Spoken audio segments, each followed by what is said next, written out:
ايس كريم ب5 جنيه. هو مبدئيا كده شكله مبشر يعني، ب5 جنيه وحاطين مكسرات، لا دول صارفين ومكلفين. يضرب كيمو كونو بالجزمة. انا حاسه ان هو معمول باللبن.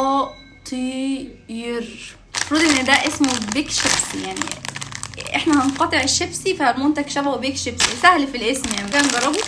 شيبسي يعني. البطاطساية شكلها حلو جدا مبدئيا كده. اخد كيس من جوه عشان تعرفوا ان هو في بطاطس بخيرها. شفتوا اللبن اللي بخير، ودي البطاطس بخير، يعني مش بتطلع تلاقي البطاطساية محروقه مسلوقه مسروقه. والله ما بطبل، والله جامد.